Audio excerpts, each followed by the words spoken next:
Lazare est malade d'une maladie pour laquelle il n'y a pas de guérison.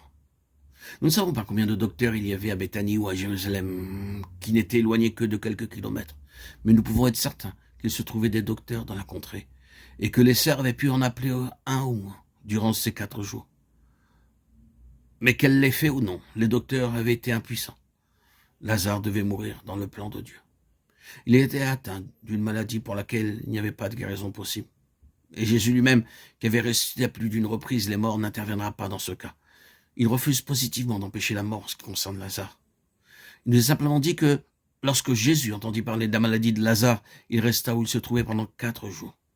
Ce fait a naturellement causé le grand problème des sœurs et cela donna une base aux ennemis. Lui qui a ouvert les yeux de l'aveugle, ne pouvait-il pas faire aussi que cet homme ne mourût pas?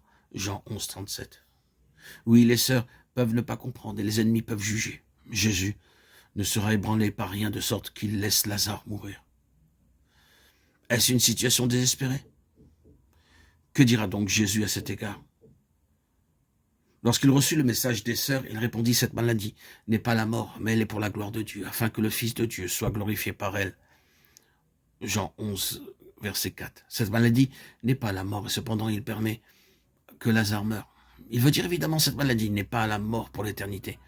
Ce n'est pas une mort finale. Il dira plus tard, Lazare est mort, et cependant il dit, cette maladie n'est pas la mort. Il voulait donc faire comprendre, la mort ne sera pas le dernier mot. Maintenant, reconnaissons ceci à mesure que nous avançons la connaissance spirituelle de Jésus. Bien qu'il ait été très éloigné de Béthanie, il sut exactement le moment où Lazare mourut. Personne ne lui envoya un second messager pour lui apprendre que Lazare était mort.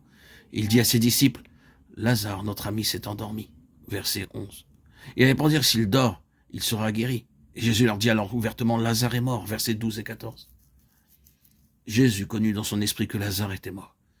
Et il connaissait toujours dans son esprit où se trouvait la mort et où il y avait la vie. Si le Seigneur Jésus est en nous par son esprit, nous savons toujours si les choses sont vivantes ou mortes. Nous pouvons nous trouver parmi certaines personnes et dire « Oh, il n'y a point de vie ici, c'est mort ». Ou nous pouvons être au milieu d'autres personnes et dire « Oui, il y a la vie ici ». Nous le savons dans notre esprit. Personne n'a besoin de nous dire si certaines personnes sont mortes ou vivantes. C'est là une marque du Seigneur Jésus. Jésus connut le moment où Lazare mourut. Nous avons ainsi l'arrière-plan juif, le sens immédiat de cet incident, c'est-à-dire son lien avec l'ancien Israël. C'est pourquoi nous avons lu ces passages d'Ézéchiel et d'Ésaïe lorsqu'Israël était en captivité à Babylone et en Assyrie. Le Seigneur dit que ce peuple était mort et enterré. Et il ajouta, j'ouvrirai vos tombeaux pour le Seigneur.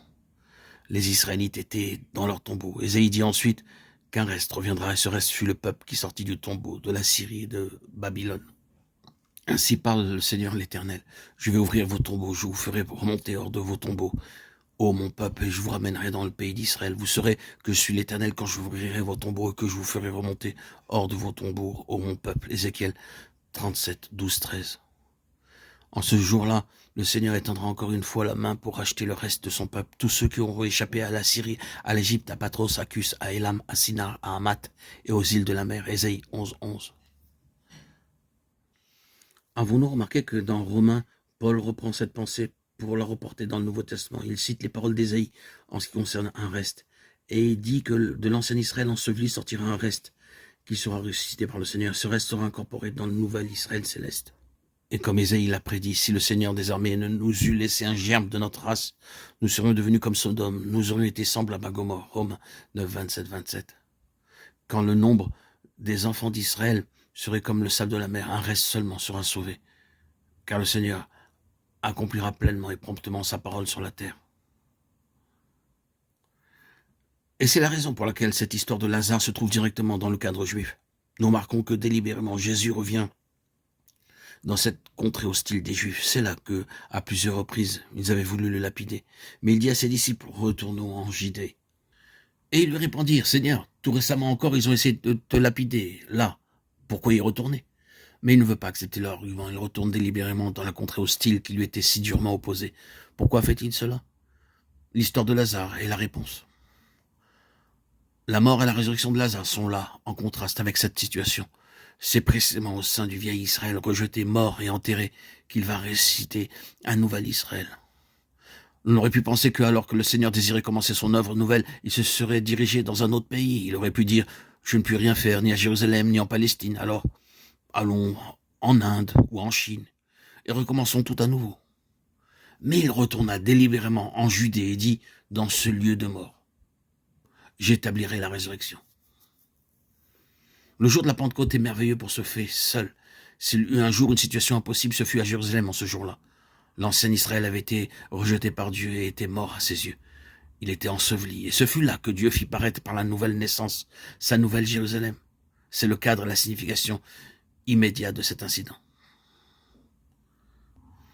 Ainsi, Paul reporte tout cela dans le Nouveau Testament et il dit, Dieu a mis de côté l'ancien Israël, mais il va lever de ce lieu de mort son nouvel Israël. Un reste sera sauvé par son union avec Jésus-Christ dans sa mort et sa résurrection.